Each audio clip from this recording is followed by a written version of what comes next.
The height. It had been a miserable evening.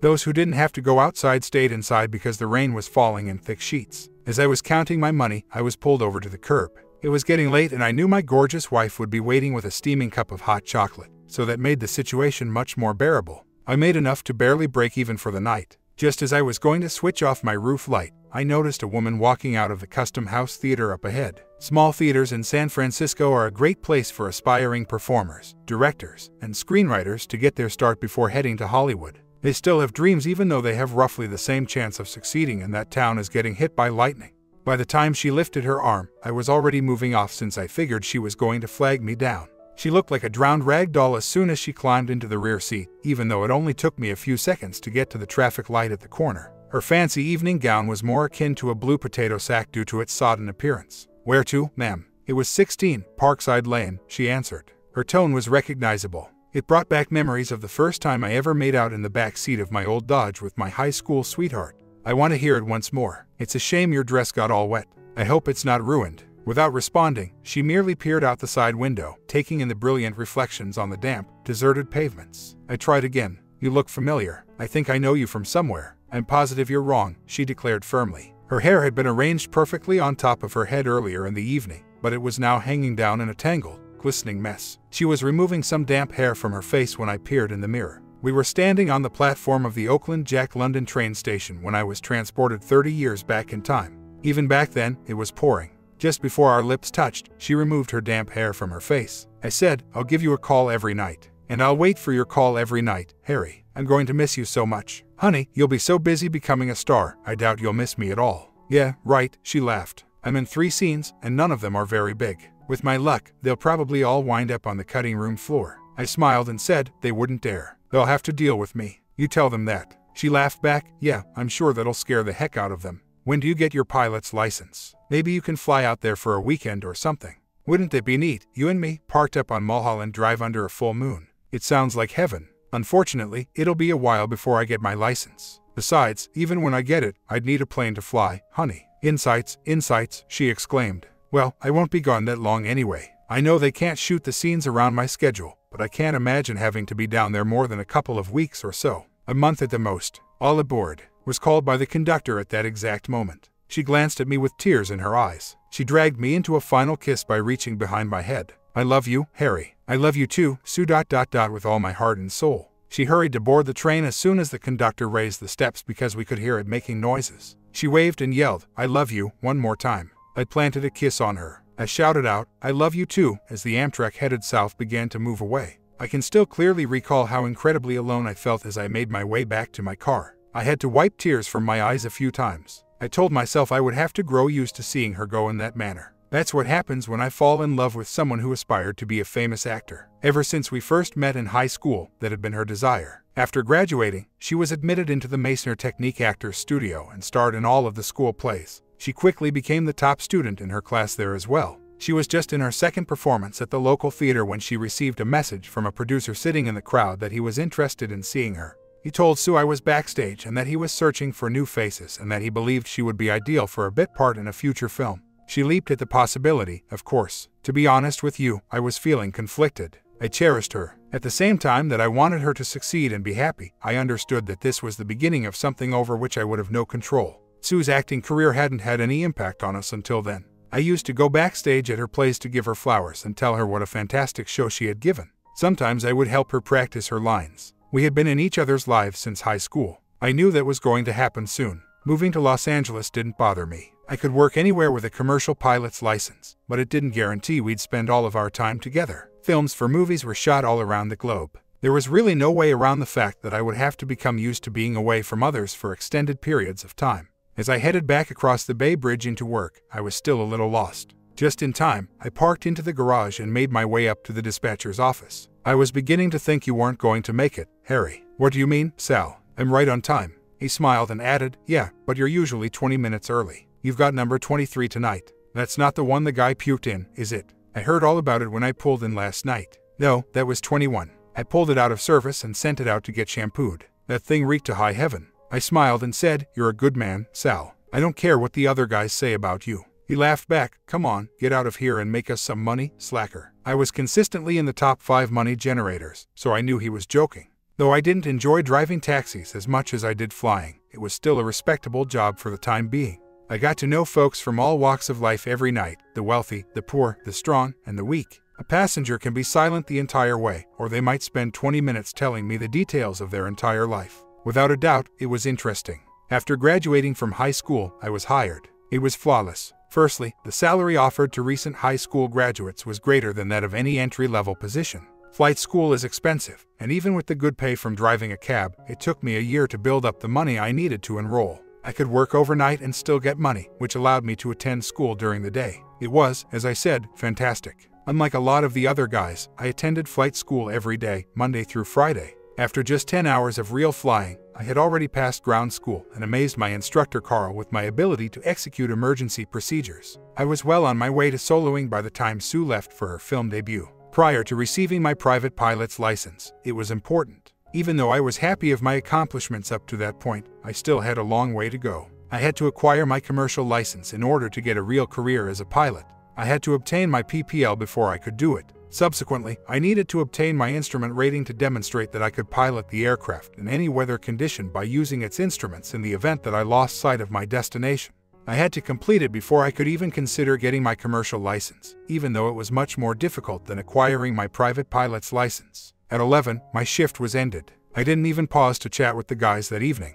I had to rush home because Sue was going to leave her phone number on my answering machine as soon as she settled in. I picked up the phone at 11:20. On the other end, a female voice said, "Hello," but it wasn't Sue. I said, "Hi," assuming I had dialed the wrong number. "I'm calling for Sue Bennett. Is she?" "Oh yeah, you must be Harry. Hold on." There was a little silence on the line before Sue answered. "Hi, honey." The delight in her voice made my heart skip a beat. "Hi, gorgeous, how is it?" "Oh, honey, I'm so excited. The studio is just marvelous. They're putting us up in a hotel on Sunset Boulevard. They say it used to be a brothel in the 30s and 40s. Clark Gable and Spencer Tracy were regulars. Can you believe that?" She said. "Oh, and your favorite actor, Errol Flynn, used to come here, too," she exclaimed. "Flynn?" was my query. "Hell, he got practically any woman he wanted. I'm surprised he'd pay for it, but then maybe not. I guess he was pretty insatiable when it came to bonding."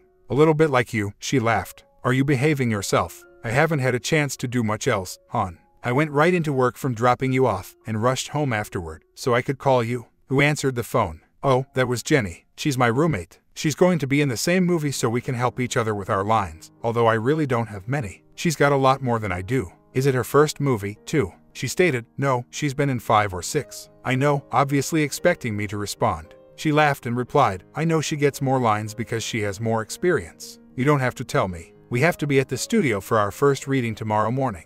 We're going to explore the studio together when we're done." "That sounds like fun, honey. I wish I could be down there with you. I miss you already." She laughed again, saying, "I miss you too. I've already told Jenny all about you. She's jealous." We continued our conversation for 10 more minutes, but we had to say goodbye because I had to get at flight school by 8 the next morning and she had to be at the studio. I contacted her at the same time the following night, but something didn't seem right. "Hello." I sensed right away that something was wrong. "Hi babe, what's wrong?" "Nothing's wrong, why?" I made an effort not to sound harsh or accusing. I laughed and added, "You know you can't keep anything from me, so spill it." "I can hear it in your voice, honey. Something's wrong." "Harry, nothing is wrong. I'm just tired, I guess. It's been a long day." I could still feel that something wasn't quite right. She had previously had exhausting rehearsal days, so I slacked off because I didn't want to put her through too much. "So how many lines do you have?" "Not many," the woman answered. "I have 4 lines in the first scene, 1 in the second, and 9 in the third." I tried to sound positive to see if I could pull her out of her mood. "Hey, that's not bad at all, honey. Rock Hudson only had 1 line in his first movie," I joked. "Yeah, I know. I'm actually pretty lucky. Jenny says she only had 2 lines in her first movie." "Honey, I'm really tired and I have to report to wardrobe at 8 o'clock tomorrow morning, so I'm going to say goodnight." "Okay, honey. You get a good night's sleep and I'll call you tomorrow night about the same time."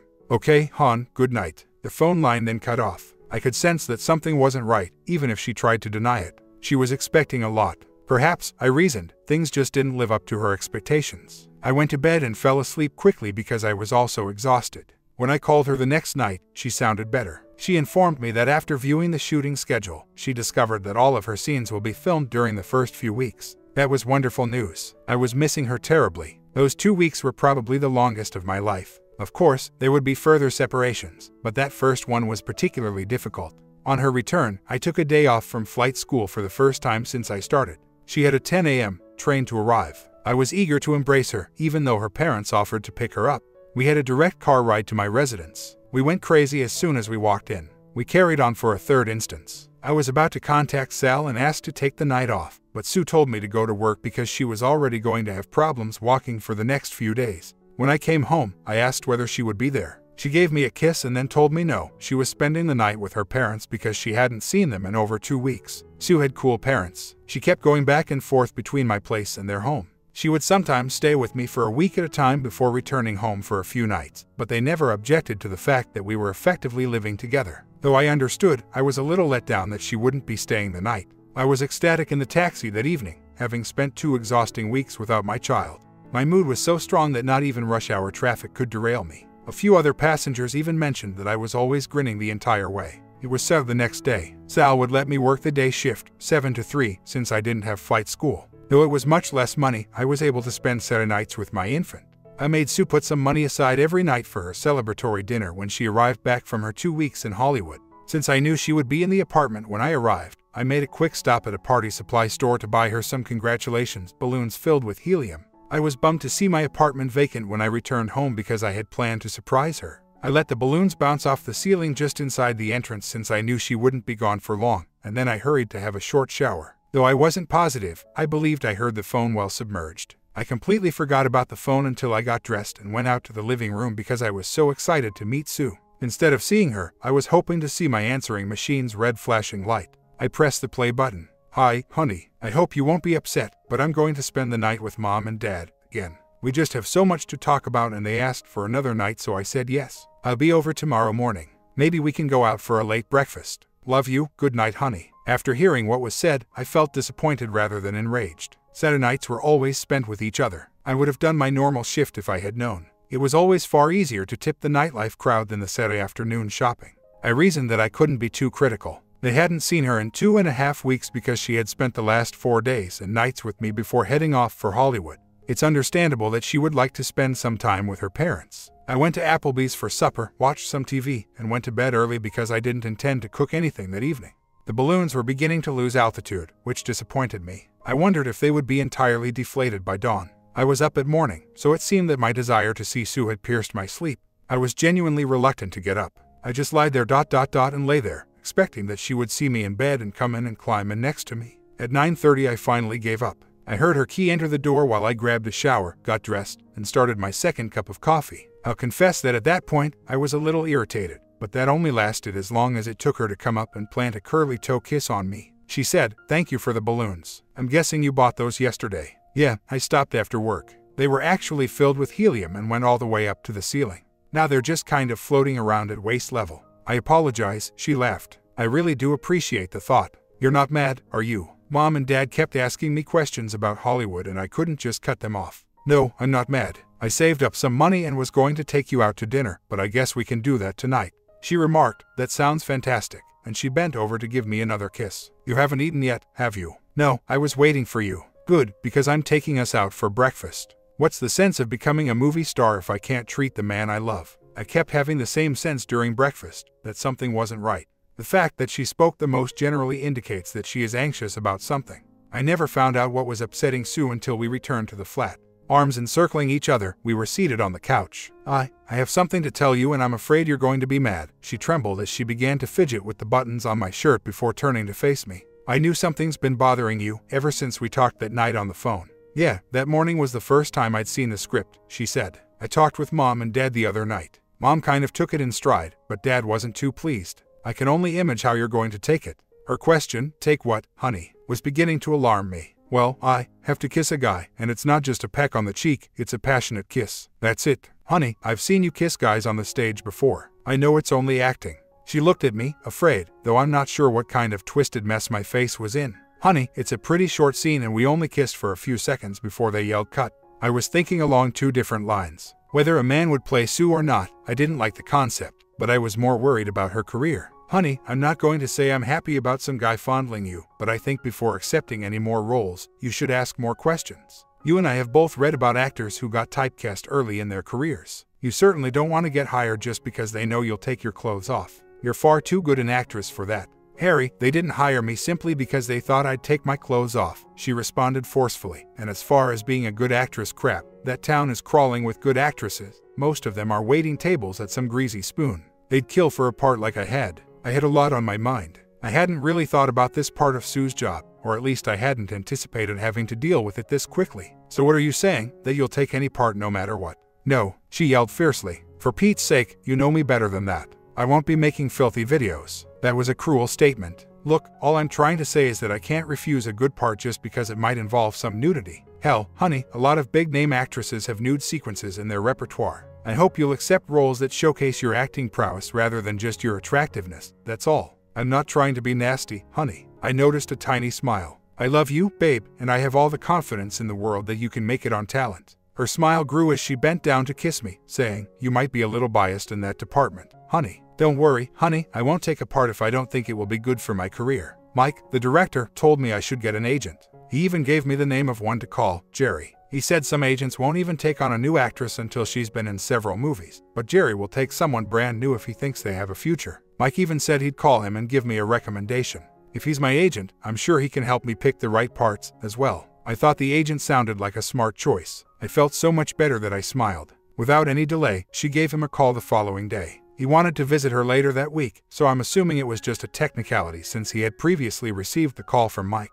I agreed to let her parents take her to the train station because I really didn't want to spend any more time away from my flying lessons. Jerry wanted her to get professional photos made for her comp cards even though she was only going to be down there for the day. Rather than make the trip back and forth again, she chose to stay at a budget motel in the vicinity as the earliest appointment she could get was in 2 days. A local repertory group approached her the day after she returned, offering her the main role in a brand new performance. She said yes, but she also warned them that if a movie job became available, they might need to find a stand-in. They agreed, and for a while we hardly had time to say hello to each other due to our differing schedules. After around 3 weeks, things were finally beginning to settle down. Sue was learning her lines for the new play she was in charge of after the cold readings. She was disappointed that she hadn't heard from Jerry, and she didn't think rehearsals would begin for another 2 weeks. The following few months saw the establishment of a regular schedule. Sue was a hit in the play and had appeared in the theater sections of multiple local papers. After I obtained my private pilot's license, though, the real job started. Sue couldn't have asked for a better time. Although she was sad to see the play come to a close and had a great time playing her part, her agent called her 2 days later. That instantly lifted her mood. I didn't have the money to rent an aircraft, but I would have done anything to get her down there. Still, she didn't seem all that excited about the notion, so I drove her back to the Oakland train station. She returned that evening, just staying to read for a short while this time. It was then only a matter of waiting. Who knew how long it would take the powers that be to make up their minds when they had additional actresses to test? She tested for 2 additional parts in the interim, but after 3 weeks she still hadn't heard anything. This continued for several months. Sue declined a part in a different play because she didn't want to leave them in the middle should Hollywood call. Those were tough months for me, too, I believe, just as they were for Sue. All I could do was watch her hopes rise after passing a test, and then plummet each time they passed them on to someone else. I continued to believe in her ability and believed that she would succeed if she persisted. But despite my words of support and encouragement, Sue's self-esteem was eroding. Her agent called again as she was debating whether to turn down the Playhouse's next part. As she spoke, I could see her eyes brighten. She hung up, and it was nice to see some fresh energy. Her excited words, "I have to go to Lay again tomorrow for another reading," came out. Jerry says I'm perfect for the part and thinks I have a great chance at getting it this time. He says it's a breakout part. That means it could really boost my career. Honey, that's fantastic. What time do you have to be there? 10, was her response. I'll have to grab the 6 o'clock train, honey. Will you be able to take me? Obviously, I said with a broad smile. Her smile was welcome to be seen once more. We made an early night of it because we had to wake up at 4:30 the next morning, but we still took the opportunity to have a quickie for good fortune. That night, she was back again. The fact that her confidence had returned told me she had done well. As we drove home, she spoke nonstop. She described her character to me as sardonic, brassy, and intelligent. She could fully engage in the role. She was certain that her career would take off if she could just land that one role. She was my Sue again that night. We shared intimate moments till daybreak, during which she repeatedly expressed her love for me. She received a call back a few days later, this time for a full costume screen test. Things were looking pretty promising indeed. I thought she would go home again that evening, but she called to say she would have to remain down there because she had a third reading early the next morning. My answering machine's light was glowing when I came home that evening. She requested me not to give her a call. She had to be in the studio at 7 the next morning, so she was going to bed early. It was sad not to be able to hear the whole story, but I figured that if they wanted to see her again in the morning, they must have liked her. In the midst of all of this with Sue, I continued to work on my instrument rating. It's similar to going from elementary school to high school, even though Carl was still my teacher. I thought he was great. I knew he was partial to me. He could see right away that I was committed to becoming a commercial pilot. Once they realize how difficult flying is, a great deal of students give up, and even those who do acquire their private pilot's license hardly ever continue. After my class, if Carl had time, we could have a conversation in the coffee shop at the airport. He was a handsome man in his early 40s who ran his own one-man chartering company, Sky Blue Charter, in addition to being a teacher. He flew corporate big shots around in a nice little 310 Cessna with twin engine. I used to make jokes about us being in the same industry, only without the rush hour traffic. He had a wedding ring, but the more we spoke, the more I noticed that he never mentioned his wife or family. I asked the name of his wife one day. He never seemed so dejected to me as he told me his tale. Lisa was her name. As seniors in high school, they fell in love. Throughout their time in college, they lived together in the same apartment and made a commitment to marry shortly after graduation. When Sarah and her mother began to arrange the wedding, Carl remarked he had never seen her so joyful and excited. Together, they hurriedly made plans for the caterers, the chapel, the flowers, and everything else that goes into a formal wedding. Lisa was starting to feel exhausted after a time. They all assumed at first that it was because of the demanding schedule she was adhering to, but when a few weeks went by and she didn't seem to be getting better, they began to worry. Carl urged her to visit a physician. It was there that they both discovered she had cancer. Lisa's health continued to deteriorate despite 2 surgeries and standard care. When Carl told me that just their immediate family had attended the hospital room wedding ceremony, he had tears in his eyes. She passed away less than a week later. He informed me that following the church ceremony was when he last saw her. While everyone else headed to the burial place, he stayed behind. As they closed the casket, he gave her one final kiss and made sure she was wearing her wedding bands. After that, I was completely lost and didn't know what I was going to do with the rest of my life. A few weeks later, I happened to be passing by a Navy recruiting office. I didn't give it any thought, I just walked in and signed up.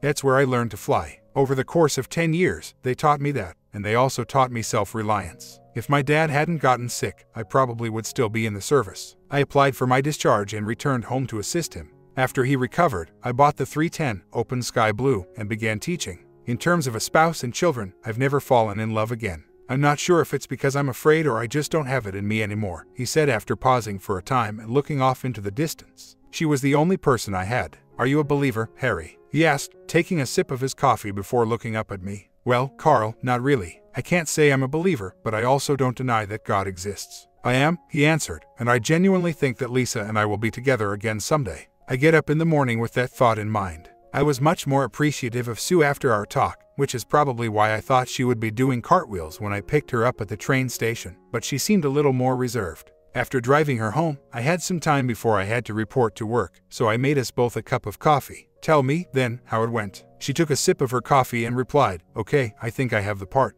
Her manner made me think that she was about to tell me that they gave it to someone else, so I was surprised to hear that. That's great, honey, I said. You appear unenthusiastic. Is there a problem? No, sweetie, I think I'm just weary. I slept very little last night because I was scared. This morning, I had a meeting with the casting director. He promised to get back to me, but when I went to Jerry's later, he stated he was in. Wow, that's awesome. What further information do you have about the film? She snarled, no, I don't take off my clothes, if that's what you're asking, and laughed. That caught me off guard. No, that's not what I was asking, I kind of said in response. I never even considered that. Could you please tell me what kind of movie it was, a mystery, comedy, or adventure film? I apologize, sweetie. I suppose I'm more worn out than I thought. I suppose you might describe it as half comedy, half murder mystery. She sipped again. I play a smart rookie cop, she remarked. Honey, I apologize for torturing you, but I'm heading back to my parents' house for the night.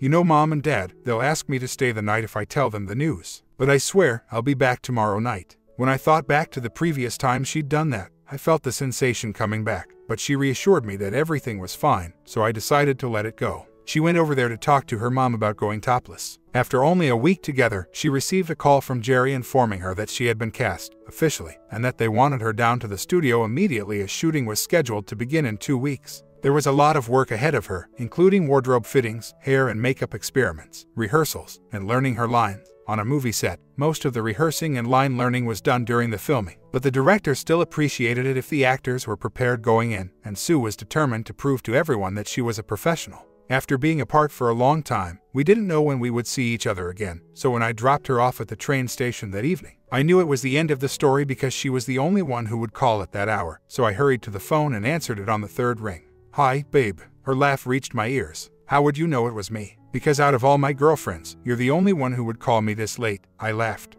I better be your only girlfriend there, Buster. So how is it?" I chuckled. She answered, "Exciting. Everyone's so nice. Where do you intend to stay?" "Oh, I'm living with another actress once more at an apartment. There is only one issue." "What is that?" "The phone is controlled by a switch, and it shuts off at 8 o'clock. I can still make calls, but after that, I won't be able to receive any more. We probably won't finish shooting by then anyhow, so I'll have to give you a call." "All okay, no issue there. You are aware of my schedule. Tonight, your timing couldn't have been more ideal." The phone started ringing as I was entering. We spoke for a little while longer, but since we had to wake up at 4:30 that morning, we decided to call it a night. Her parents, I, and even the theater group missed her the few times over the next 3 months that she was able to spend a weekend at home. A few times I wanted to come down and spend the weekend there, but she told me they shot most weekends, too, so it would be a wasted trip. On other nights, I would sit by myself and attempt to picture our future. It was a gloomy concept, but what kind of life were we going to have, with me flying to who knows where and her off creating movies somewhere? While I worked in the evenings, getting airtime at night was my biggest challenge. Still, things were progressing, and I was doing everything in my power to stay as sane as possible. In terms of my instrument rating, I was beginning to see the light at the end of the tunnel. Of course, just when you think everything is going smoothly, that's when the devil jumps up and bites you in the back. I went to the grocery store to get a few things I needed, so I grabbed one of those hand baskets and got what I needed. As I was about to pay, I noticed Sue. Her photo was on the front cover of one of those tabloid-style Hollywood scandal sheets. Despite my disbelief, I grabbed it off the rack to get a closer look. Yes, it was her. She was wearing a flamboyant red evening gown with a plunging neckline that nearly reached her navel, but the hot shot she was with had her arms wrapped around his. The caption above the photo said, "It's her, baby." Actor Susan Bennett, the new love of Hollywood producer Derek Jones, goes out for a night on the town. To the bells of a wedding ring. I'm not sure how I made it home without smashing the car into a light pole, and if I hadn't been so darn angry, I would have been crying. I had to phone someone, and Mrs. Bennett answered. I knew I couldn't get in touch with her, which was probably for the best, but I had to get in touch with anyone. "Hello, Mrs. Bennett. I wanted to know if you had recently spoken with Sue. I had not heard from her in a few days." "Yes, I did speak with her the previous evening." "Why, Harry, is something not right? You seem anxious. You haven't visited the grocery store recently, perhaps." With her arms around a Hollywood executive, she is splashed across the tabloid's front page. "What? I haven't seen that, no. The paper is talking about them getting married," I said. "Oh, Harry, that's not funny at all. You already know that Gal adores you unconditionally." I wouldn't become angry. Salacious falsehoods abound in the tabloids. To sell their rags, they will say anything. We talked about my stance on fidelity, one strike and you're out, and I wasn't sure if I was buying it. Was Sue sleeping with that guy? I believe my silence worried Sue's mother. "Harry, just have some peace. She calls me sooner in the evening, so we probably talk longer than you guys do since she can't reach you till after 11. She hasn't mentioned meeting another man to me. As a newbie, she has actually been grumbling about the other cast members' treatment of her. Her inexperience is not evident in the photo. She appears to be a Hollywood superstar cliché," I complained. "Harry, please hold off on being upset until you've had a chance to speak with her. There must be a sensible explanation." "I'll try," I said to Mrs. Bennett. "Do me a favor, though. I'm starting to calm down a little, but it didn't mean I wasn't still furious. Tell her to call me if you speak with her tonight. How late it is doesn't matter to me." "I will, Harry, but just try not to yell at her and settle down. She doesn't need any additional stress right now, and that would just make it worse." I said, "I'll try my best, without committing to anything." "Okay, I guess that's all I can ask." After that, we ended the call. I wasn't as chatty with my fares that evening as I usually was. That terrible photo would not leave my mind. After work, I came into the flat to find the phone ringing. I didn't even have time to say hello when I picked it up. It was publicity picture, Harry, nothing more. Jerry set it up. The whole thing was faked. That definitely made me feel less optimistic. "So you're not going out with that guy?" "No, of course not. I only met him the other day. He's going to be producing a new movie. He's actually the one getting the publicity, but Jerry heard about it somehow and talked them into letting me be his supposed date." "What about that dress? Where'd you get that?" "From the wardrobe department at the studio. The whole thing was made to look like we were caught by the paparazzi, but the picture was taken by one of the studio photographers. I had to take the dress back right after they took the shot. My breathing has greatly improved." "They did a great job. It seemed realistic to me," I said, attempting to lighten the mood. "Mom told me how upset you were. I had no idea they were going to give it to the tabloids, or I would have warned you in advance. I'm sorry." "Me too. I should have known better, it's just that I haven't heard from you in the last few nights, and I know. We've been shooting on location the last few nights, and by the time we're done and I get back, it's too late to call. I comprehend, I answered. Do you understand that I love you? Yes, honey. I'm sorry for jumping to conclusions. I should have listened to your mother. She said there'd be a logical explanation. Mother knows best, she chuckled. We had the longest conversation ever. It seems that we both required affirmation of our affection for one another. Before we bid each other a restful night, it was nearly midnight. Hey Harry, just the person I'm looking for. How'd you like to clock some hours toward your instrument certs? It'd be about 4 hours of IFR, the last hour of which, it'll be dark.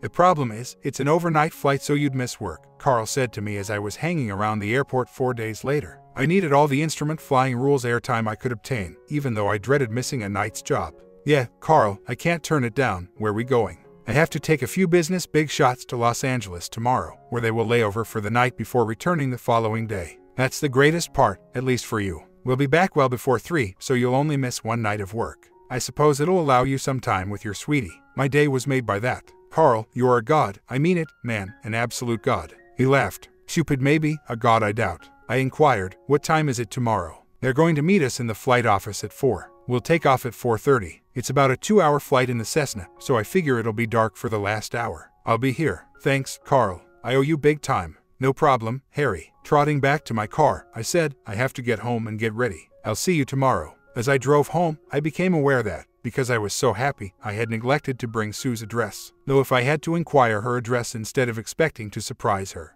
Then it occurred to me to consider. I questioned whether her mother knew. I called Mrs. Bennett as soon as I got home because I still had a few hours before I had to be at work. Did she have Sue's address? I asked. Yes, Harry. I had to send her some warmer clothes. She didn't think it would be that chilly down there, but it gets cold at night. I explained my plan to her. She gave me the address and said she thought it was a terrific idea. I thanked her and requested her not to let Sue know that I would be visiting. After we said our goodbyes and I packed an overnight bag, she consented. I was happier that night than I had been for a long time.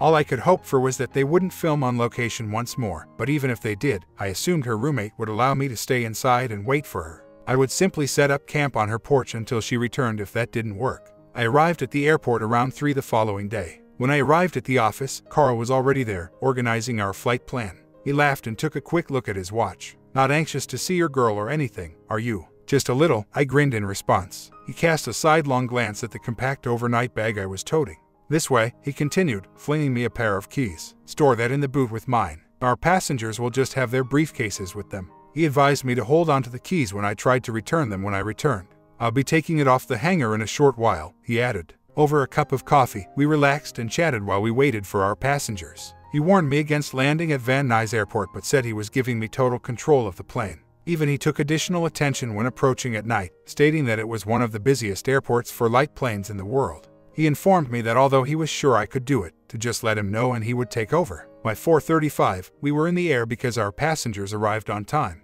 Just after takeoff, one of them seemed a little anxious. Carl was giving me directions as we were still rising. Level off at 7,500 feet and maintain airspeed of 180 knots, he stated to me. Carl's seatmate, a fine guy, leaned forward to make himself heard. Excuse me, Carl, but may I ask why you have to give him instructions? Is he not an experienced pilot? Carl heard the nervousness in his voice. Relax, Mr. Henson. Harry's an excellent pilot, but I'm the one who filed the flight plan, so I have to let him know what was in it.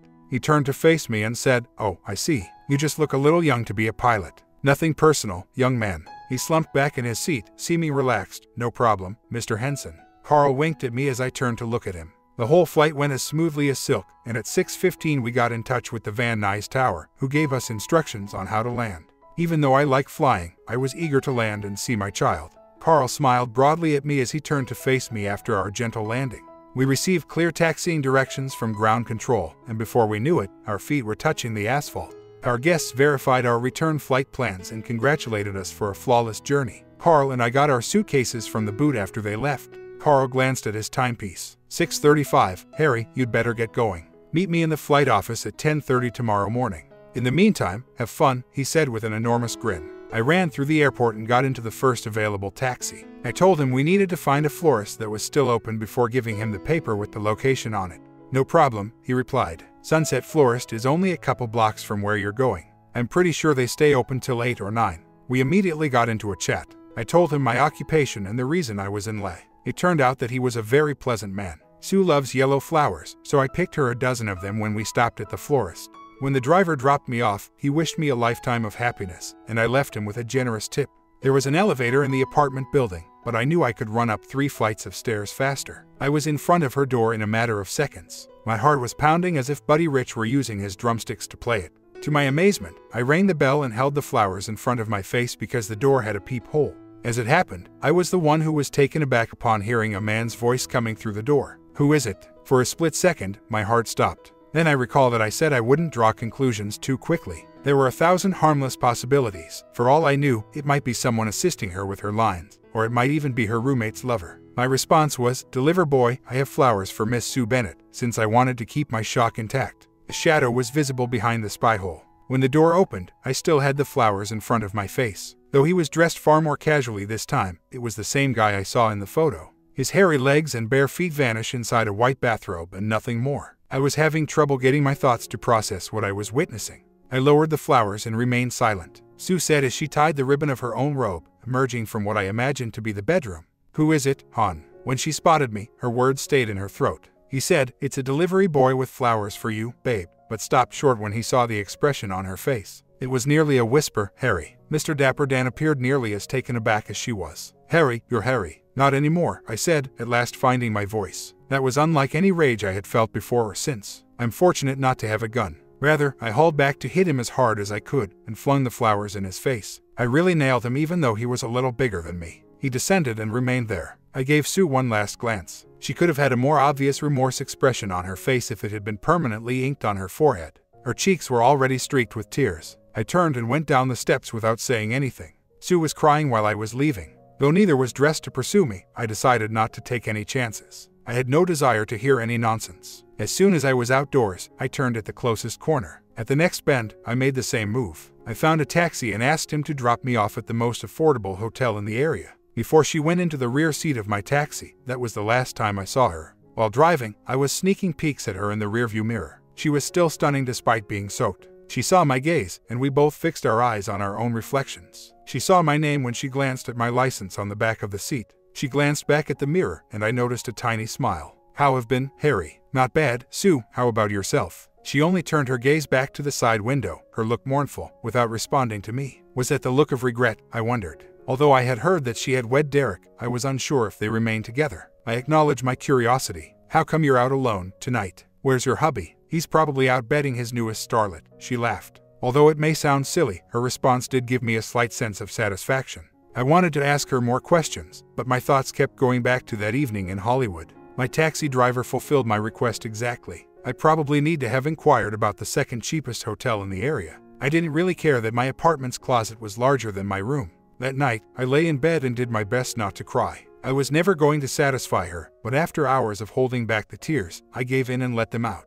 Before I could fully reclaim my manhood, it was almost daybreak. I lay there for a while simply staring at the ceiling until I ran out of tears. Until then, I had never considered my future without her. "Screw her," I eventually replied. "She chose her career over our life together. There's nothing I can do about it now, so screw her." I got up and tried washing my face in the tiny, dark bathroom, but I looked so horrible that I thought a shower would be more appropriate. I turned the faucets, and they squeaked. As they say, any port in a storm. The water was, at most, warm and only trickled out rather than spouting. Carl looked surprised when I saw him at the airport. "Jesus, Harry, you look like hell. Everything okay?" "Let's just say things didn't go as planned," I responded. "Oh hell, I'm sorry to hear that. You going to be okay to fly?" "Yeah, I'll be fine. I'll go in the washroom and wash up a little more so I look presentable when they get here." And by the time our passengers came, I looked and felt better. It turned out that the return flight was restorative. My second love had always been flying, directly behind Sue. It gained prominence after that evening. I would no longer worry about her. I would commit myself entirely to obtaining my commercial pilot's license after that. That day, we returned to Frisco a little after 1. I immediately returned home to take a proper shower and get dressed. I made an effort to ignore Sue that evening, but I couldn't help but see her in my head. 5 minutes after I went in the door, my phone rang later. She had to wait for it to ring 20 times before giving up. It started up again 10 minutes later. I moved to the back and unplugged the phone jack. I put the phone back in the next morning. It began ringing once more after 20 minutes. Because I knew Sue would be recording at that time of day, I answered the phone in case Carl had another flight scheduled. "Hello." I heard nothing from the other end for a few moments, and then, she wanted me to call you, but I don't know what to say, Harry." There's nothing to say, Mrs. Bennet. Did you know? Harry, don't you think I would have warned her if I'd known? Yeah, of course, I guess I'm still not thinking right, I responded. After her audition, she informed me she had to sleep with someone to get the job, but she assured me that was the only time she would ever do that. She also told me the role was so wonderful for her that she knew she would be getting offers without any conditions going forward. When she arrived here that evening, she inquired about telling you. If she did, I informed her she would lose you. The mere notion made her cry for 20 minutes. Sincerely, I was unaware that she continued to have affairs with the man. Oh Harry, I'm so sorry. She is aware that you can never get her back. Up till 2 in the morning this morning, I listened to her sob on the phone. I was angry with her mother too, even though the deed had already been done and I suppose there wasn't much she could have done about it. I should have guessed about her sleeping some guy to obtain that part in the first place. I remembered how odd she was acting when she came back and told me she got it. Mrs. Bennet, she is correct that I will never be able to win her back. She exchanged me for her work. I would be lying if I said I hoped everything worked out for her. Mrs. Bennet, goodbye. I never thought I'd say or think anything like that about my Sue, but it's true what they say about love and hate, a very thin line between the two, and I'd crossed it. After that, I was in and out of denial and anger for a good month, until I finally realized that holding on to my feelings of betrayal and loss was doing more harm than good, and I had to let it go. After 4 months, with Carl's aid, I'd accumulated enough flying hours to earn my instrument rating. It was expensive because I was missing work, but it was a necessary step if I ever intended to obtain my commercial license. It took me just under 2 years to become a full-fledged commercial pilot, but I did it, and I think Carl was almost as proud as I was. Not many student pilots go on to get their commercial license, so Carl admired my fortitude and was convinced I'd make it. He even talked me up to others at the airport who might want a flying companion. I'm not much of a drinker, but we had a few of beers over some great conversation at Carl's favorite watering hole, where he went me to commemorate becoming best friends. So what now, Harry? Still considering relocating to Los Angeles? No, Sue was the reason for that. No, until I receive a better offer somewhere else. I'll probably stay here in Frisco. I'm thinking about expanding the business, Carl eventually replied, leaning back in his chair and staring at the beer bottle he was twisting around in his fingers. I've had my eye on a Golden Eagle executive for a few of weeks now. 10 people can ride in this later model vehicle. She is quite beautiful. I can lease it for 2 years with a buyout option. There's plenty of business out there. I have no doubt I could easily make the nut on the plane, especially if I can keep the 310 in the air at the same time. He was staring at me. That's where you come in, if you'd like. Would you like to come work for me? He noticed my wide-open eyes. Harry, I want you to consider this. You would obviously need to leave your other work. I interrupted, yes, saying, I don't have to think about it. Carl, the answer is yes. Harry, you haven't even heard what I can pay yet. I don't give a damn. If necessary, I'll live in a tent. He grinned. Well, let's hope it doesn't come to that. I can start you out at $350 a week. Once I get the Golden Eagle pulling her own weight, I'll be able to give you considerably more. Does it sound workable? Carl, it sounds like heaven to me, I informed him with great enthusiasm. Okay, I imagine you'll want to give the cab company notice. I have to get you registered with FAA and get all the insurance and tax forms done anyway. Would you be able to start 2 weeks from Monday? Sure. All right, this is a done deal, he stated, extending his arm to shake hands across the table. He was accurate. Both aircraft flew far more in 6 months than they did in the hangar. I was making twice as much as I was as a taxi driver at the end of my first year, and I was living the life I had always wanted. For the flat, I even purchased a brand new bedroom set. The isolation on some of the longer flights was the only negative aspect of the work. Not like operating a taxi. Passengers were not very talkative because you had to shout above the sound of the engines to communicate in the plane. I therefore had lots of time to reflect, fantasize, and occasionally recall. I would occasionally worry how Sue was doing. I had not heard anything at all. I was unaware of the release date of the film she was producing, nor had I heard anything about the first film, in which she wore a skimpy outfit. After all that time, the one thing I was pretty sure of was that the hole she left in my heart still there. I used to close my eyes on long night flights and think back on some of our fun moments. Naturally, after that, my rage would resurface, and I would curse her once more for ruining our relationship. As soon as the 2-year contract expired, Carl purchased the Golden Eagle. By then, we were scarcely walking on solid ground, and he was beginning to consider purchasing a third plane. One evening, we were making the most of our limited free time by stopping to Plato's for a bite to eat. I saw on the roster, you're taking Senator Hayes to Tucson tomorrow morning. Ever met him? Carl responded. No, have you? Oh yeah, he's trash, he answered back. I sometimes fly him and his buddies to Vegas. He likes playing Mr. Big Shot by chartering the flight himself. How can he afford to do that? Frickin' state senators don't make that much, do they? Carl laughed. No, his family has money. I'll say this for him, though, he has excellent taste in secretaries. I've seen him with 2 or 3 different ones and every one of them was a knockout. My guess is he hires them to bang. I doubt if any of them can take dictation. He's not married. Oh, I'm pretty sure he is, but that never stops men like him. Hell, not having a beautiful mistress would be bad for his big shot image, Carl said with a grin. I had my first meeting with Senator Hayes the following morning. For Carl, let me say this, when he's right, he's right. The senator was accompanied by one of the most stunning women I had ever laid eyes on. Her eyes were a deep blue color and sparkled like a raven black lock. Despite her modest work attire, it was evident that she was a goddess because she was only 5'8" inches tall and wore 3-inch heels. She gave me a smile that could melt the Arctic ice cap when I introduced myself. Hi, she greeted me, slapping my hand. I'm Lori. She appeared a little afraid as she said, Nice to meet you, Lori. I said to her, Have you ever flown in a light aircraft? No, I'm a little nervous. Trying not to laugh, I added, I assure you the plane is in excellent condition and I'm about the best pilot in the world. She laughed. Oh, you are. Are you as good as you are humble? The senator entered the discourse before I could respond. Yeah, come on, I have to be at that meeting by 11. Let's get going. Even though Lori didn't seem like she wanted to leave, she followed her employer outside with her head down. Hayes was the first person in the plane, clearly not knowing what a gentleman was. I got Lori settled in and then I took the pilot's seat. I informed her that we would be flying above the edge of Death Valley and Sequoia National Park as we fastened our seatbelts. It appeared to ease her somewhat, at least until the aircraft took off. As our wheels lifted off the ground, I heard her. Oh God. Upon reaching cruising altitude, I cast a glance over my left shoulder. She was staring out the window and appeared to have calmed down. It was a glorious day, with perfect clarity. I noticed Hayes when I turned around. He was reading some documents with his briefcase open on his lap. I thought those were his meeting notes. After an hour or so, we had been in the air. The flight had been as smooth as glass up until that moment, at which point chaos broke out.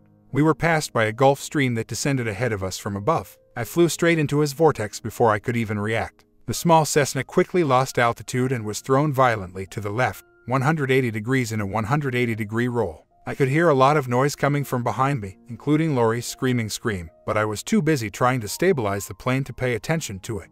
I had trained for something similar throughout my time in flight school, but I never imagined that I would use it. Resolving to remain composed, I moved the yoke forward to reduce drag and raise the nose. Afterward, I fully depressed the ailerons to finish the roll and straighten the aircraft. I eased the yoke back to gain altitude as soon as I noticed a level horizon line, and I banked until I was positive I was above the vortex. I leveled off and put the car on autopilot as soon as I was sure it was safe to do so I could check in on my passengers. Hayes cried, What the hell happened? Disregarding him, I checked on Lori. She had a deep gash over her right eye and was unconscious. There were documents all over the place, and the senator's briefcase was open on the floor. It was easy to figure out what had happened. Lori was struck by the flying briefcase slightly above her right temple. She appeared to have struck the fuselage with the opposite side of the head as well. Grabbing the first aid kit, I did my best to dress the wound. She had not woken up yet. She'll be fine, Hayes said. I'll make sure she sees a doctor when we get to Tucson. I disregarded him once more. I sat down again and assessed our situation. The nearest airport was in Bakersfield.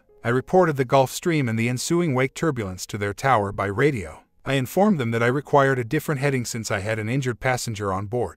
I intended to veer off course and make an emergency landing. In addition, I asked that an ambulance be there for us when we land. What are you doing? Senator, I'm sorry, but I'm not flying for another 2 hours with an injured passenger aboard. We're going to land at Bakersfield and get her to a hospital. I also have to get the plane thoroughly checked out to make sure it wasn't damaged. You listen to me, I paid you to get me to Tucson, and that's where we're going or I'll sue you and your partner for every penny you've got, he yelled. I'm sure that'll look great in the headlines. Senator sues pilot for making emergency landing with the senator's injured secretary aboard. I entered the new heading. After 10 minutes, Bakersfield had a cleared runway and a few fire engines ready for us in case we needed them. Until we were safely on the ground, I held my breath the entire way down. A gurney was brought in by 2 men. I said, Where are you taking her? Memorial, replied one of them. Even when they loaded her into the ambulance, she remained unresponsive. You can kiss your pilot's license goodbye, the jerk exclaimed. I'll make sure you never fly again. Ignoring him was becoming to be second nature by then. To arrange for the plane to be checked out, I strolled into the flight office. I was also attempting to recall Carl's timetable. I had to give him a call and explain the situation. When I eventually located him in Portland, I told him everything. I made the correct decision, he assured me, and I need not worry about Hayes. The girl at the desk informed me that OM was able to persuade another pilot to take him to Tucson for the appropriate amount when I was finished with the call, Peg. Admittedly, I was happy that I was free of him to worry about. The maintenance staff told me they wouldn't be able to check out my jet until the next day when I got back outdoors. I got into a taxi after asking one of them how far the hospital was. They questioned me about my relationship when I arrived. Although I was present when the accident occurred, I told them no. The second query was whether I was aware of her insurance provider. I informed them that she was employed by the state and that a state senator was her supervisor. That appeared to satisfy them. When I inquired about her health, they informed me that she suffered a concussion and that the cut above her right eye required 5 stitches. She was being admitted for the night so they could monitor her. The following day, if there were no issues, they would release her. If I wanted to wait until they got her adjusted, they said I could see her. Before they finally said I could go up to her room, it had been almost an hour. That lovely face has been battered. Although she had a large bandage covering her right side of the head, her shiner was still visible. She had an ugly purple eye that was nearly swollen shut. I simply smiled broadly at her. "Hi, how are you feeling?" "Okay, I guess." "What happened? Where's Senator Hayes?" she asked, looking astonished to see me. I answered, He found another ride." She appeared rather taken aback. "He just left me here. How am I supposed to get home?" How well did she know him? I pondered. "How long have you worked for him, Lori?" 2 months, 2 long, annoying months, she said. "It sounds like you're not a fan of the good senator," I said. "He's a pig," she shot back.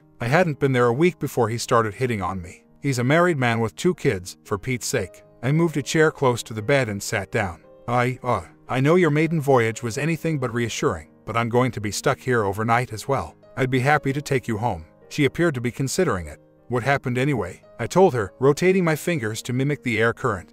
Another plane, a jet, cut right in front of us. When a plane is flying, it causes wind turbulence at the wingtips called a vortex. They call it wake turbulence. When our plane hit it, it threw us into a roll. Hayes had his briefcase sitting on his lap. It flew across and hit you. I don't know if you hit the other side of your head from that or the roll of the plane, but either way you got a double whammy. Does it happen often, this turbulence thing? No, it should never happen. I have no idea what that other pilot was thinking, but I'm pretty sure he'll be grounded for a while. For a short while, she just lay there and stared at me. At last, she made up her mind. "Okay, if it's no trouble to take me home, I'll go with you tomorrow." "No, you won't," we heard from a third individual behind me. "If you're talking about going home in a plane, I'd highly advise against it.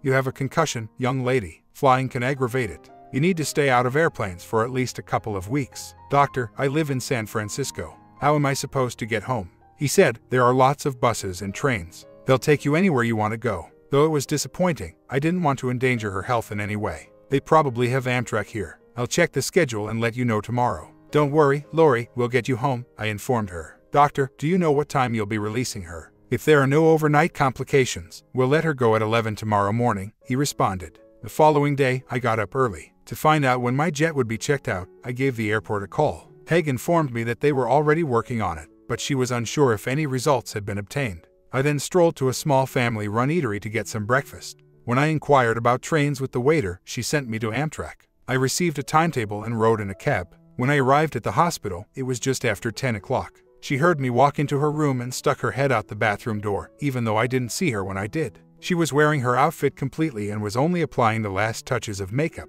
"Hi, Harry. You didn't have to come by. One of the nurses told me there's an Amtrak station not far from here. I'm just going to grab a cab and wait for the next train." I grinned and added, "Hey, you're my responsibility until you're safely home. I've got a schedule right here. The next train leaves a little after noon. That gives me time to buy you lunch. It's 4 hours to Oakland and I don't think they offer food." Once her lipstick was done, she came into the room with me. "You really want to be seen with me in public?" I replied, "I would be honored. If anyone says anything about your shiner, we'll blame it on the senator." She laughed heartily at that. She laughed and said, "Now that sounds like a plan." "Okay, but I should be the one buying lunch." "No way. Like I said, you're my responsibility until you walk through your own door." Over a few hamburgers, I got to know her better and I liked her a lot. She was nice and considerate, amusing and upbeat. I found myself yearning to hang out with a lady for the first time since I broke up with Sue. I escorted her to the train station after lunch and waited for her to go. I ran to the airport as soon as the train was out of sight. The maintenance head informed me everything checked out great when I saw him.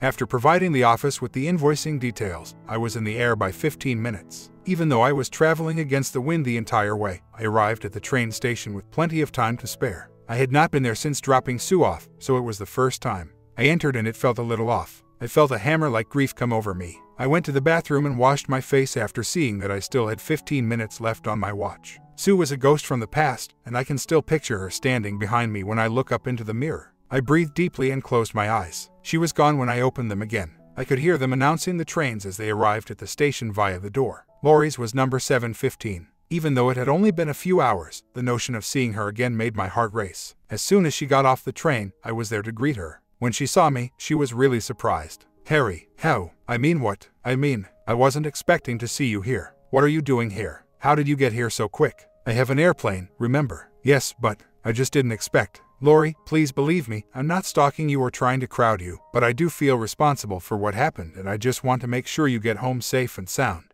She gave me a tentative glance before flashing that beautiful smile. Okay, and for the record, I didn't think you were stalking me. I just don't want to put you out like this. I know what happened wasn't your fault. When it was my turn to smile, I believe I went for a huge, silly grin. Let me help you with your briefcase. My car is right around the corner. In the car, we continued to converse. She informed me that she would be returning to the job market in order to give Hayes her 2-week notice upon returning to the workplace. I promised her that I would look for her because I frequently flew among business big shots. I turned to give her a wide smile as we drew into her apartment complex's parking lot.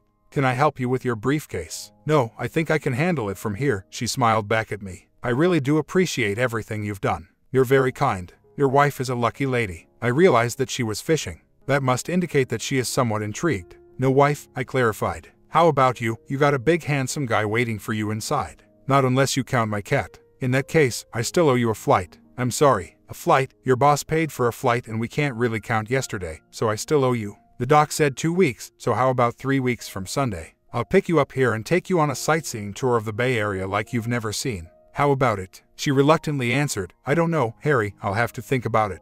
Just when I believed she truly liked me, I realized that I wasn't going to give up so simply. Okay, then, let me take you out to dinner between now and then and try to convince you. She hesitated once again, but in the end she brought her briefcase to her lap, opened it, and removed a pen and a business card. I was given the card, and she scribbled, Here's my home number, Harry, call me, on the back. That was the beginning. It was a little rough at first, but what a journey. In fact, during the next 2 weeks, we had 2 dinner dates. It was a little harder to get her up in the plane again. She felt really anxious. I couldn't hold it against her after what transpired. Promise no more of those whirlybird things, right? I had to laugh. You mean wake turbulence? Whatever, just keep this thing level this time. As I began to remove the yoke, I vowed to try my hardest. It was a gorgeous day, and in a matter of minutes, the only thing encircling us was blue sky. We soared over the Golden Gate, and she was amazed. We then followed the mountain ranges southward from there. I leaned back so I could hear her better after feeling her tap on my shoulder. It really is beautiful down there. Where are we? I told her that we were roughly 120 miles southeast of Frisco. In a few more minutes we'll turn west. Have you ever seen the Monterey coastline? Once, was her response. Well, you're about to see it from a whole new perspective, I said to her. After a short while, I made a simple bank and moved toward the Pacific. After we got clear of the ground, I banked north and nearly made my way back home by following the shoreline at 500 feet. As we went down the rocky coastlines, I kept hearing oohs and ahs. I had to regain altitude once I was nearing the city. I got out of the plane first so I could assist Lori in getting down after we touched down and taxied to a stop. She put her arms around my neck and kissed me as soon as her feet touched the tarmac. This was a complete surprise because, up until then, Mom had only given me a few kisses on the cheek after supper. I grinned broadly and added, Oh, I have to take you for rides more often. Harry, that was amazing. Thank you so much. I'll never be afraid to go up with you again. And she didn't. We also began going on regular dates. It was weird since I hadn't felt anything for another woman since ending my relationship with Sue, but Lori had made me feel something I hadn't felt in years. I fell in love with her the instant I lay eyes on her. It was harder when we weren't together the more time I spent with her. It was amazing the first time we made love. Lori urged me to move in with her when my apartment contract came up for renewal. We got it lawful 6 months later. About 35 friends and family members attended the little wedding. Lori's dearest friend Elsa served as her maid of honor, and Carl was my best man. Carl gave us the 310 as a wedding present and declared it was ours to use on our honeymoon, so we took off for 10 amazing days on Catalina Island by plane. We had a daughter named G9 and a son named Kyle as the years went by. Thankfully, their mother's appearance and brains were passed down to them both. But even before he could walk, Kyle had a fascination with flying. Without a doubt, he was a pawn off on his elder. Even though Carl was their godfather, they both referred to him as Uncle Carl as soon as they could talk. We were the family he never had, and he became a mainstay in our house. He would have been a fantastic father, therefore it was a shame he never had children of his own. Carl asked me to conduct pilot interviews as he added 2 more aircraft to the fleet over time. Upon receiving my recommendations, he immediately employed them without conducting an interview. Over the ensuing years, he increased both my financial and responsibility levels with me. I didn't mind as long as I could stay in the air. I never really noticed it until Lori mentioned it because I saw Carl virtually every day. Honey, Carl's looking awful peaked lately. Is he okay? He is. You haven't noticed. He looks pale and he's definitely losing weight. Now that you mention it, yeah, he is looking a little scrawny these days. I guess I just figured he's getting older. He's getting up there, honey. He's going to be 63 in another couple of months. No, she responded with a head shake. It's more than that. There's something wrong. I'll see him tomorrow morning before I take off for Portland. I'll ask him if he's feeling okay. I think you should insist he sees a doctor, honey. I have a bad feeling. When I challenged him the following morning, he brushed it off, stating we'd talk about it later. Throughout the week, I brought it up a few more times, but he continued to put it off. Lori was getting upset with me and telling me that I ought to put him in the car and take him to the doctor by myself. Then one evening he called, saying he had looked over the roster and noticed that I wasn't scheduled for anything the next Thursday afternoon, and instructed me to meet him at his lawyer's. I knew where it was because I'd been there with him a few times for other reasons. Carl was waiting for me when I entered Jim Kastner's office that Thursday. I sat down next to him and waited to hear the whole story. As it happened, it was the last thing on my mind. I turned to face Carl, who said, "Harry, I'm retiring." It took me a minute to comprehend what he had just said since I was so shocked. "Carl, what do you mean retiring? You're not even 65 yet. You've got a lot of good years ahead of you. It's no use trying to talk me out of it, Harry. I've made up my mind." I just sat there, staring at him, astonished. "I'm selling the whole kit and caboodle to you. Carl, there's no way I can afford to buy. For $1, he added, completing his sentence before I spoke up.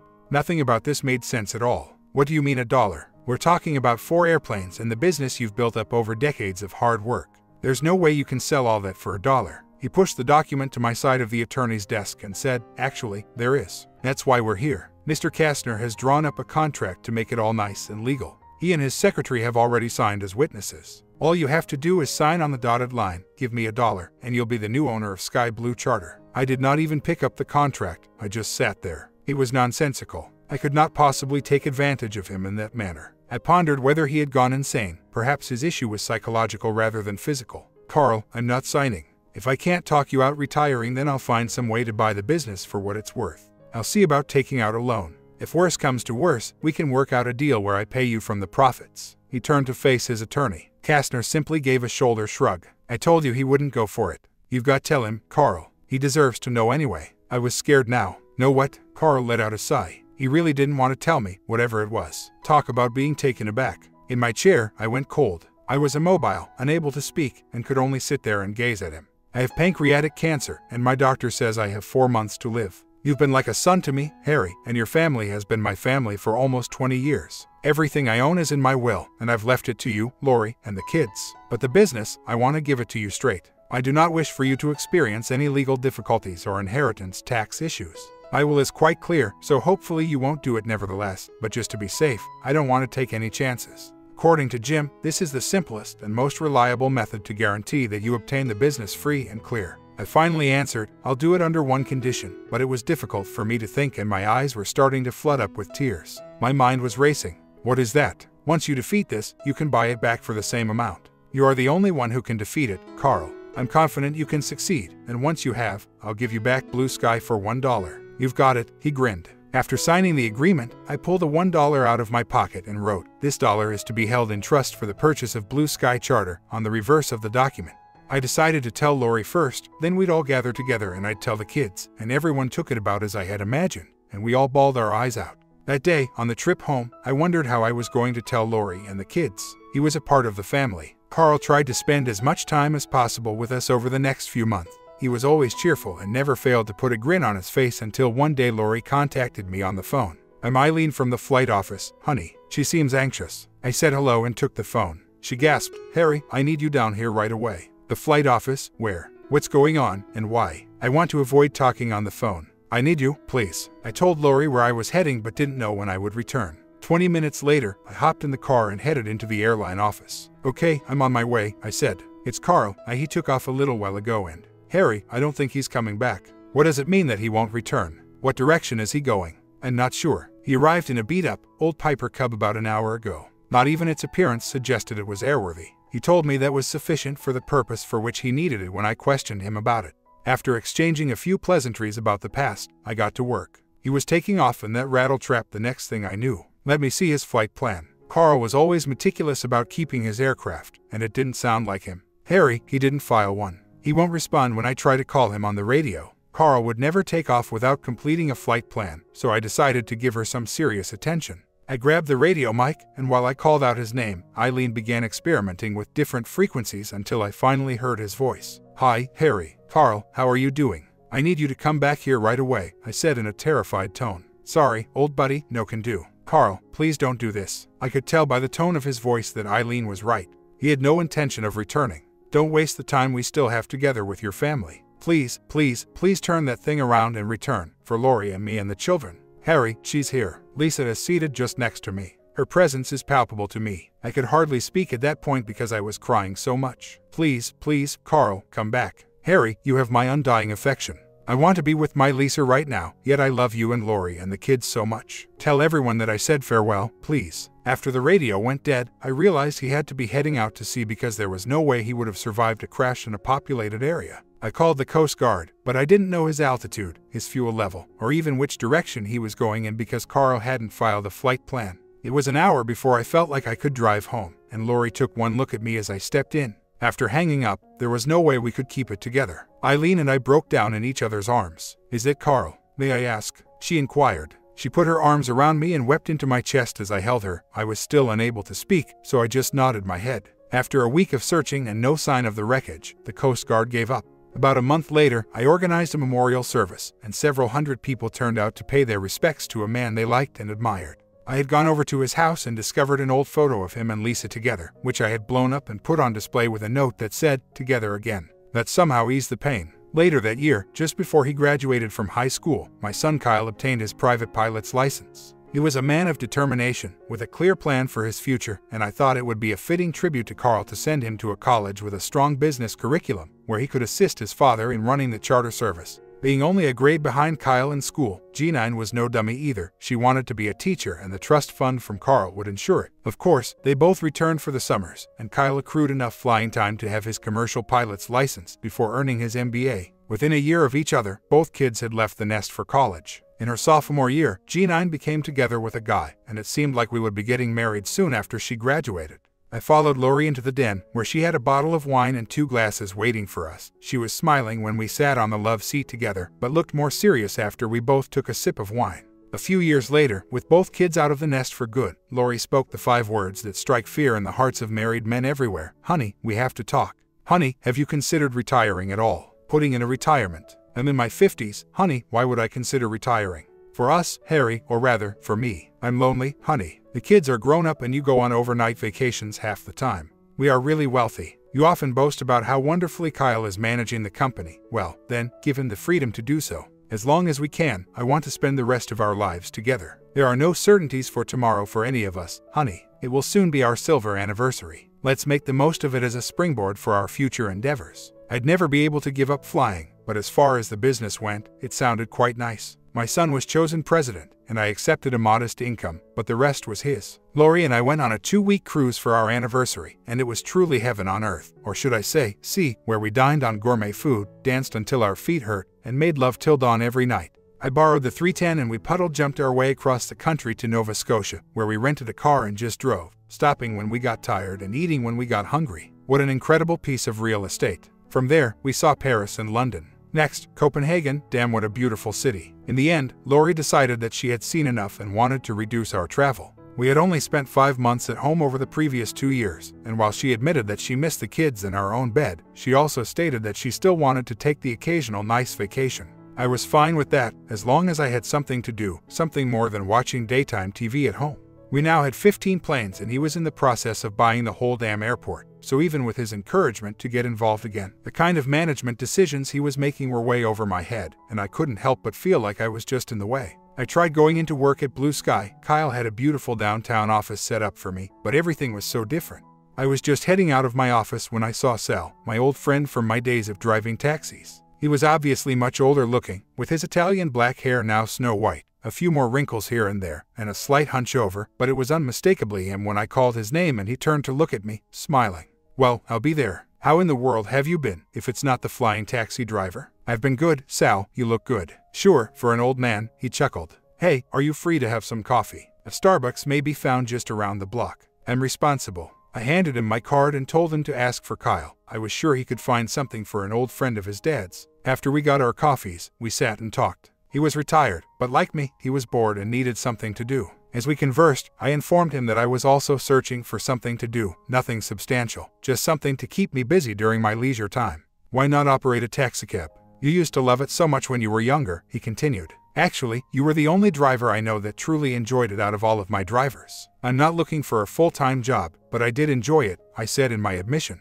When the wife catches the wanderlust bug again, I need to be able to choose my own hours and take a long vacation. So get a taxi of your own. You can definitely afford that, based on what you've told me. Sal, $250,000 for a medallion is a little more than I'm willing to pay for a part-time job, I laughed. That was back in the day, he answered. Uber destroyed the market. These days, a song may purchase a medallion, and I can assure you that an old taxi can be purchased for almost nothing. I discussed it with Lori, and a month later we were clearing space in the garage for my very own cab because I thought back to how much fun I used to have chatting to people from all walks of life. Sue moved forward and reached over the seat, a 20 in her fingers, saying, "We have to get together for coffee sometime, Harry." I turned in at the gate and parked up to 16 Parkside Lane. "Definitely," I replied as I began to adjust. I saw her make a mad rush for her front door, turning with a sorrowful smile and waving before heading inside. "Keep it," she urged as she started to get out. Sue was a talented actress, so I suppose it had something to do with the roles she took. From what I'd heard, she showed a lot of skin on the silver screen, but I couldn't shake the thought of her for the whole ride home.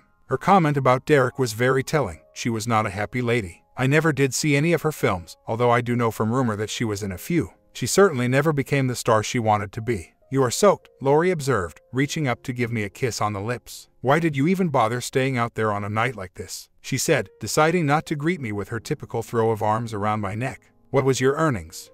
$42, I replied, but those people were really glad to see me. "I'll wager ... and how many destitute individuals did you transport for free to shelters?" This woman knew me so well, I had to smile. A few," I answered. "Why don't you run up and grab a quick shower while I get your hot chocolate ready?" she said, her smile growing even larger. I thought that was a really excellent strategy, but I wasn't long. After returning to the kitchen with my wonderful wife, I saw something on the table where I typically sat. "What's this?" I always loved hot chocolate on a chilly, wet night like that, and Lori had just made us both a steaming cup of it. "Oh, did I leave the vacation brochure for Monte Carlo laying there?" "Stupid me," she chuckled. I adored that woman, damn it. My comment, sad about Sue getting caught up in the casting couch Hollywood. Loved the story and the ending. Had me wondering at the start why he was in a cab again when he was a pilot, but it worked out.